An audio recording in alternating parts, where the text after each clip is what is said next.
Hello my dear students, Gayatri Vidya Mandir उच्च माध्यमिक विद्यालय सांचौर जिला जालौर की हमारे इस YouTube चैनल पर आप सभी का एक बार फिर से स्वागत है। प्रिय विद्यार्थियों, आज हम कक्षा 9 की विषय गणित अध्याय 12 हेरोन का सूत्र प्रश्न 12.1 के सवाल हल करना सीखेंगे। कल हमने आपको हेरोन का सूत्र बताया था, समझाया था, एक उदाहरण समझाया था। अब आज हेरोन के सूत्र से हम त्रिभुजों का क्षेत्र ज्ञात करना सीखेंगे। देखो बच्चों, हमारे पहले सवाल में क्या लिखा है कि एक ये यातायात संकेत बोर्ड है जिसपे लिखा है आगे स्कूल है और ये एक समबाहु त्रिभुज की आकार का है जिसकी भुजा क्या है, ए है। इस यातायात बोर्ड जो समबाहु त्रिभुज के आकार का है, इसकी प्रत्येक भुजा क्या है, ए है। संकेत बोर्ड का परिमाप दिया है 180 सेमी और इस समबाहु त्रिभुज की प्रत्येक भुजा दी हुई है ए। हमें इस यातायात संकेत बोर्ड का क्षेत्रफल हेरोन के सूत्र से ज्ञात करना है। हम चाहें तो इस यातायात संकेत बोर्ड का क्षेत्रफल समबाहु त्रिभुज का क्षेत्रफल जो हमने आपको कल लिखाया था बच्चों, √3/4a², इसी से भी हम ज्ञात कर सकते हैं। तो इसमें तो ये हो गया √3/4a², भुजा ए है तो ये हो गया, है समझ में। लेकिन चूंकि हमारे पास में क्या लिखा है बच्चों, हम इस सूत्र से ज्ञात नहीं करेंगे। हमारे सवाल लिखा है हेरोन के सूत्र से ज्ञात कीजिए, तो हम हेरोन के सूत्र से इसको ज्ञात करके बताएंगे। देखो कैसे, आप ध्यान देना। हमारा पहला सवाल हम हल कर रहे हैं। संकेत बोर्ड का परिमाप 180 सेमी है, समबाहु त्रिभुज की प्रत्येक भुजा कितनी है, ए, राइट। अब हम हेरोन का सूत्र लिखेंगे। देखो ध्यान से, अच्छे देखना। संकेत बोर्ड का परिमाप 180 सेमी है, इसलिए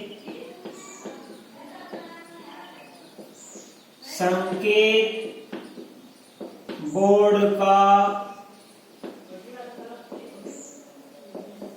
अर्ध परिमाप कितना होगा, 180 में 2 का भाग देंगे तो ये आएगा 90 सेमी।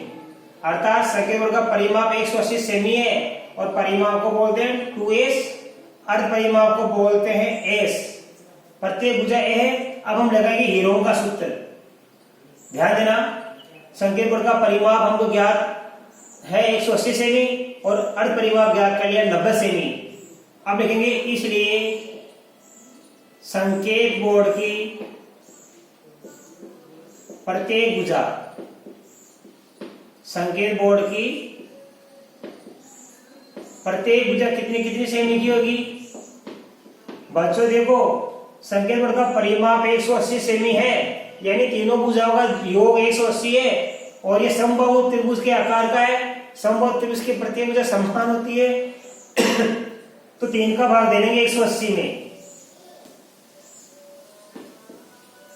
ये आ गया 60 सेमी।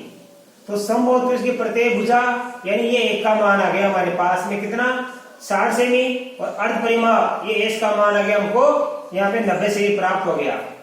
अब हम लगा देंगे हेरोन का सूत्र। हेरोन का सूत्र से त्रिभुज का क्या ज्ञात करेंगे, क्षेत्रफल। त्रिभुज थे, सूत्र आपको लिखाया था मैंने, s minus a, s minus b, s minus c। देखो भी ध्यान से,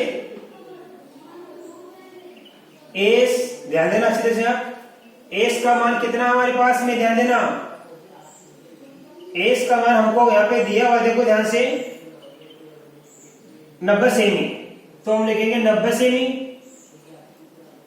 गुणा फिर s का मान 90 सेमी माइनस a, तो a का मान है, प्रत्येक भुजा कितने सेमी की है, 60 सेमी। तो a की जगह भी 60 रखेंगे, b की जगह भी 60 रखेंगे और c की जगह भी कितना रखेंगे हम, 60 रखेंगे। 90 माइनस 60 गुणा 90 माइनस 60 गुणा 90 माइनस 60। अब हम इसको करेंगे बच्चों आगे। 90 गुणा 90 से 60 गया तो 30, फिर 90 से 60 गया तो 30, और फिर 90 से 60 गया तो 30। अब हम करेंगे इनके भाज्य गुणनखंड। तो देखो ये 30 का यहाँ पे क्या बन गया, पेड़ बन गया। अब हम करेंगे इस 90 का अभाज्य गुणनखंड। तो 90 को हम लिख सकते हैं 3 गुणा 30, क्योंकि ये 30 दिया हुआ है, तो इस 90 में 30 का भाग जा रहा है 3 बार, तो 90 को लिख देंगे 3 गुणा 30। आगे ये 30 फिर आ गया हमारे पास में, ये 30 फिर से लिखेंगे और ये 30 फिर से लिखेंगे। अब हमें क्या क्या करना है, इसका वर्गमूल क्या करना बच्चों। देखो ये यहाँ पे पेड़ बन गया 30 का, तो इस 30 को बाहर निकाल दो। ये पेड़ बन गया 30 का, इसको बाहर निकाल दो। गुणा, अभी अंडूर 3 बच गया, इसको अंदर रख दो वापस। इसमें से 30 का जोड़ा बन गया, बाहर निकल गया, 30 का जोड़ा बन गया, बाहर निकल गया, 3 का जोड़ा बना नहीं, तो इसका वर्गमूल 3 वहां पर लिख दो आप, वर्गमूल के अंदर लिख दो आप।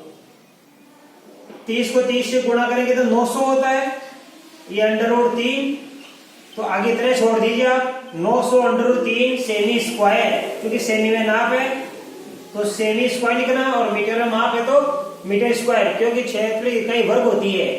इसलिए हमको यहाँ पे इसे ज्ञात है संकेत बोर्ड, जो कि हमारे समबाहु त्रिभुज के आकार का है, उसका क्षेत्र हमने ज्ञात कर लिया 900 अंडर 3 सेमी स्क्वायर, ये इसका आंसर आएगा बच्चों। अब आप इसका स्क्रीनशॉट ले लीजिए, इसके बाद में आपको इसका अगला सवाल नंबर 2 सिखाऊंगा। अब देखिए बच्चों क्वेश्चन नंबर 2 में क्या है, आपके पुस्तक में लिखा है किसी फ्लाईओवर की त्रिभुजाकार दीवार को विज्ञापनों के लिए प्रयोग किया जाता है। इस त्रिभुजाकार आपका फ्लाईओवर, आप ब्रिज देखेंगे सड़क पे, काफी ब्रिज बने होते हैं त्रिभुज के आकार के। दीवार की भुजाओं की लंबाइयां 122 मीटर, 22 मीटर और 120 मीटर है। तो देखो फ्लाईओवर की त्रिभुजाकार दीवारें हैं और दीवारों की माप 122 मीटर, 22 मीटर और 120 मीटर है, 3 दीवारें। इस ध्यान देना, अब इस दीवार को क्या होता है, विज्ञापनों के लिए प्रयोग किया जाता है। आप अपने आसपास में देखते हो सड़क पे काफी सारे ब्रिज मिलते होंगे, आपको फ्लाईओवर मिलते होंगे, उसमें काफी सारे पोस्टर बैनर लगे होते हैं, काफी सारे विज्ञापन होते हैं, बड़ी बड़ी संस्थाओं के, बड़े बड़े कंपनियों के, बड़े बड़े संस्थानों के। तो ये विज्ञापन से सटी हुई दीवारें। अब क्या होता है, सरकारी दीवार पर अपने ऐसे तो लगा नहीं सकते, तो ध्यान देना उसका थोड़ा किराया दिया जाता है। तो इस फ्लाईओवर की दीवारों को क्या विज्ञापन के लिए प्रयोग किया जाता है, और इस विज्ञापन से प्रतिवर्ष 5,000 रुपए प्रति मीटर स्क्वायर की प्राप्ति होती है। यदि फ्लाईओवर की दीवारों पर अपन क्या लगाएंगे, कोई भी विज्ञापन लगाएंगे, तो उस विज्ञापन से राशि प्राप्त होगी 5,000 रुपए। ये कब होती है, प्रतिवर्ष।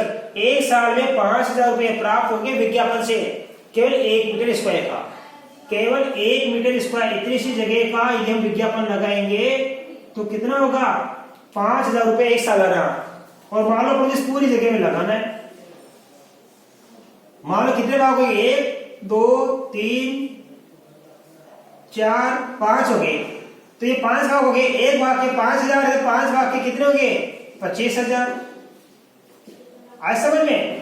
तो ध्यान देना 1 मीटर स्क्वायर का कितना खर्च विज्ञापन का प्राप्त राशि हो रही है, 5,000 रुपए। आज समझ में। तो जो हमारे फ्लाईओवर की दीवार है ये कितना स्थान घेरती है, पहले उसका हम पूरा क्षेत्र ज्ञात कर लेंगे, उसके हिसाब से हम विज्ञापन का 3 महीने का किराया ज्ञात करेंगे। पहले हेरोन के सूत्र से हमको क्या ज्ञात करना है, आपको सबसे पहले हेरोन के सूत्र से इस त्रिभुज का क्षेत्रफल ज्ञात कर लेना है। तो कैसे, हेरोन के सूत्र से त्रिभुज का क्षेत्रफल क्या होता है बच्चों, आपको बता दिया, अच्छी तरह समझ में आ गया। एस माइनस ए, एस माइनस बी और एस माइनस सी होता है। अब देखो सबसे पहले अपन एस का मान क्या करेंगे बच्चों, ध्यान देना। एस बराबर होगा ए प्लस बी प्लस सी बटा 2, यानी त्रिभुज का परिमाप। ए बी सी क्या है, त्रिभुज की भुजाएं। मान लिया हमने ये ए का मान है, और मान लिया ये हमारा बी का मान है, और ये मान लिया हमारा सी का मान है। तो देखो ध्यान से तीनों को जोड़ दीजिए पहले आप। 122 प्लस 22 प्लस 120 बटा 2 जोड़ देंगे हम। 122 में 22 जोड़ देंगे तो ये हो गया 144। 144 में 120 जोड़ेंगे तो ये हो जाएगा 264 बटा 2। अब 264 हम 2 का भाग देंगे बच्चों, तो ये जाएगा 232 मीटर, राइट। तो हमको यहाँ पे क्या प्राप्त हो गया, त्रिभुज का अर्ध परिमाप प्राप्त हो गया, यानी एस का मान हमको प्राप्त हो गया। अब हम देखो त्रिभुज का क्षेत्र क्या करेंगे बच्चों, ये तुमने साइड में ज्ञात कर लिया। अब यहां से करेंगे हम, देखो आगे एस का मान क्या रखेंगे 232,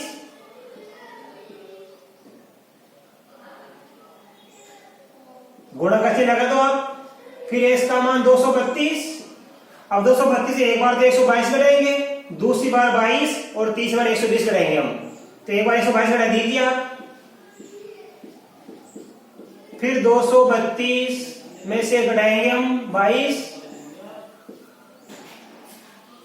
और फिर हम 232 में से घटाएंगे 120 मीटर स्क्वायर। अब इसको करना सीखो बच्चों, अब ध्यान से। ये 232 वापस आ गया, 232 और 122 कम करेंगे बच्चों।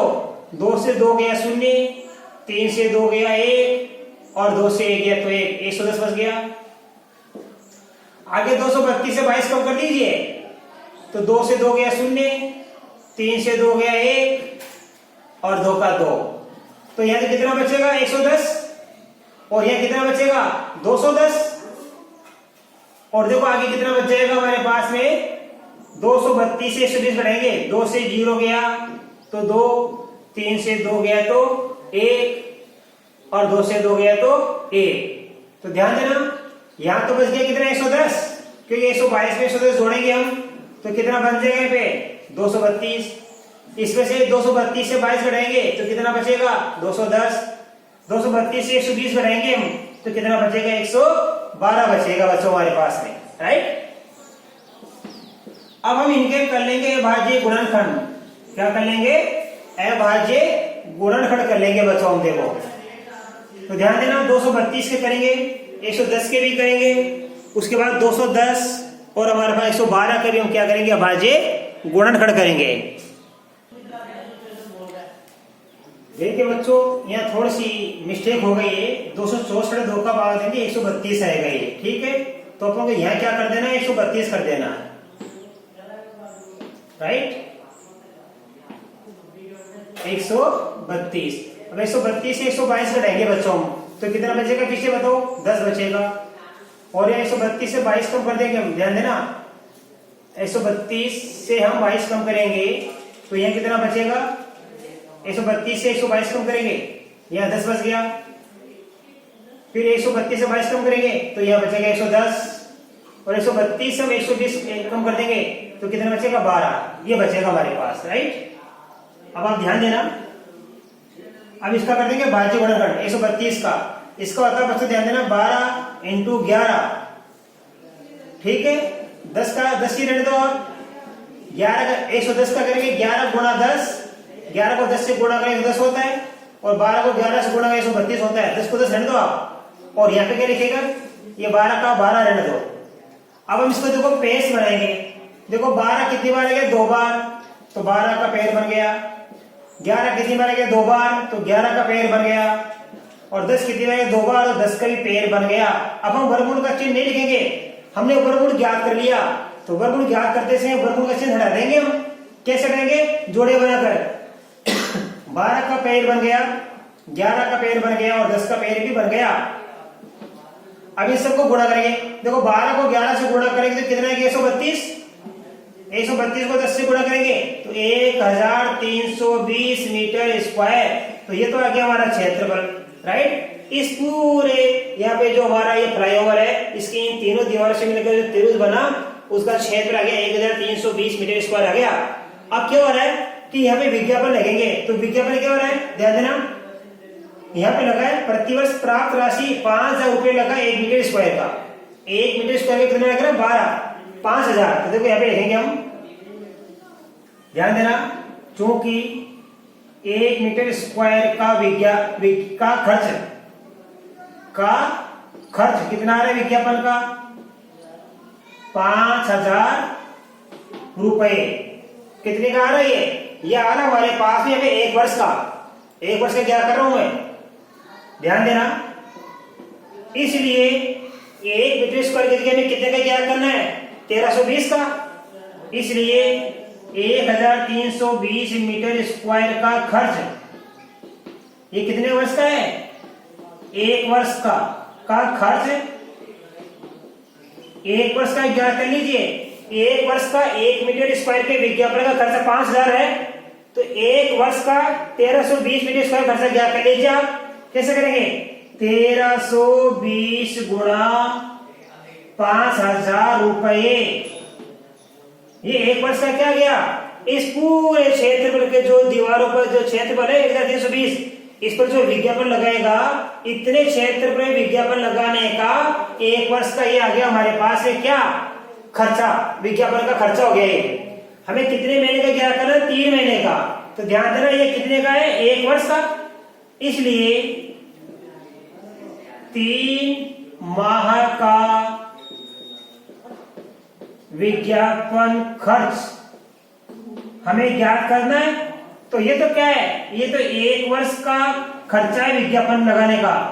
हमें 3 महीने का ज्ञात करना है, यानी ये 12 महीने का है बच्चों। ये कितने महीने का है? 12 महीने का। तो देखो ध्यान से, ये 1320 गुणा में 5000, ये कितने महीने का है? ये 12 महीने का है। तो 12 महीने का खर्चा है ये, तो 1 महीने का कैसे क्या करेंगे? इसमें 12 का भाग दिया, ये 1 वर्ष का आ गया। तो ये क्या गया? ये आ गया 1 माह का। अब हमें 3 माह का ज्ञात करा है। देखो 1 माह का विज्ञापन खर्च हमने ज्ञात कर लिया। यह है 1 वर्ष का खर्च, यानी 12 महीने का।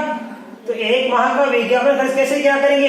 इसमें हम 12 का भाग दे देंगे बच्चों। देखो तो 12 का भाग देने पर क्या आ जाएगा? देखो ये आ गया 11, ये 10।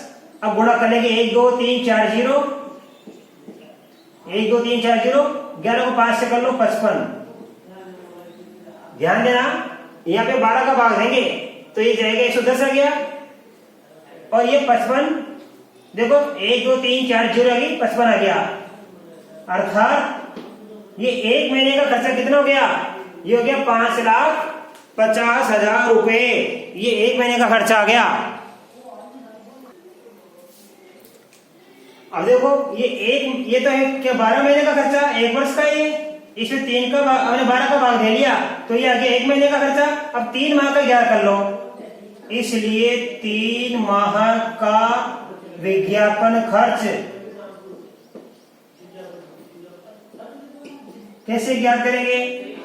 5,50,000 है हमारे पास में, इसका गुणा आप 3 से कर लीजिए, क्योंकि ये 1 महीने का है, 3 महीने का हमको ज्ञात करना है। तो गुणा करेंगे 4 बार 0, 3 पंजे 15, 3 पंजे 15, 1 16। तो ये आगे हमारा 16,50,000 रुपये। तो इस दीवार पे जो विज्ञापन लगाएगा उसका 3 महीने का खर्चा कितना आ जाएगा? 16,50,000 रुपये आ जाएगा बच्चों। आप इसका स्क्रीनशॉट ले लीजिए। देखिए बच्चों, क्वेश्चन नंबर 3 में क्या है, ये हमारा सवाल लिखा है कि एक पार्क में इस प्रकार की एक फिसल पट्टी बनी हुई है। ये 15 मीटर, ये 11 मीटर और ये 6 मीटर माप की है, और इसकी इस एक दीवार को क्या पेंट किया गया है। इस एक दीवार को क्या किया गया? पेंट। और यहाँ पे दीवार पे क्या लिखा है? पार्क को हरा भरा और साफ रखिए। अब दीवार को जो एक दीवार को पेंट किया गया, दीवार का हमको क्षेत्रफल ज्ञात करना है बच्चों। इस दीवार का हमको यहाँ से लेकर क्षेत्रफल ज्ञात करना है हिरोन के सूत्र से। हेरोन का सूत्र आपके सामने लिखा हुआ है और एस का मान कैसे ज्ञात करते हैं, ए प्लस बी प्लस सी बटा 2। इन तीनों में से हमने इसको मान लिया ए, इसको मान लिया बी और इसको मान लिया सी। किसी को मान सकते हो आप। अब एस का मान कैसे क्या करेंगे, आप इन तीनों भुजाओं को जोड़ दीजिए। ये तो लिखिए 15, 11, 6 मीटर, तीनों को जोड़ के 2 का भाग दे दीजिए आप। 15, 11 कितना होता है, 26 और 6 32। तो 32 से 2 का भाग देंगे तो कितना आएगा, 16 मीटर। तो एस का मान 16 आ गया। अब इस एस की जगह हम 16 मीटर लिख देंगे। अब एक बार 16 में से घटाएंगे 15, एक बार 16 में से घटाएंगे हम कितनी, 11, और एक बार 16 में से घटाएंगे हम 6, और यह देना मीटर स्क्वायर। तो ये आ गया हमारी दीवार का क्षेत्रफल। त्रिभुज के आकार की जो हमने दीवार बनाई, ये इसका क्षेत्रफल आ गया बच्चों यहाँ पे, राइट। अब देखो आगे हम स्क्रॉल करेंगे, ध्यान देना। ये 16 से 15 के 1, 16 से 11 किया तो 5, और 16 में 6 किया तो कितना बचता है, 10 मीटर स्क्वायर लिख दो। बड़ा ही सरल सा है। 16 को लिखेंगे हम 2 गुणा 2 या 4 गुणा 4 लिख सकते इसको हम 16 को लिख सकते हैं 4 गुणा 4, ये जोड़ा बन गया। 1 का कोई लिखने की आवश्यकता है नहीं वैसे। 5 को 5 रहने दो, और 10 को लिख देंगे 5 गुणा 2, 10 को लिख देंगे 5 गुणा 2। तो 16 को 4 गुणा 4 16 हो गया। 1 का तो 1 ही होता है, 5 को 5 लिख दीजिए आप, या 5 को 1 से गुणा कर लिया 5 आ गया, और 10 को लिखेंगे 5 गुणा 2, 5 गुणा 2 10, 5 का कम 5 और 4 चौक 16। अब हमें क्या बन गया, पेड़ बन गया। देखो 4 का पेड़ बन गया, 5 का पेड़ बन गया, 2 का बना नहीं। 2 को अंदर लिख दीजिए। 4 पंजे 20, ये मीटर स्क्वायर जो लिखते जाना।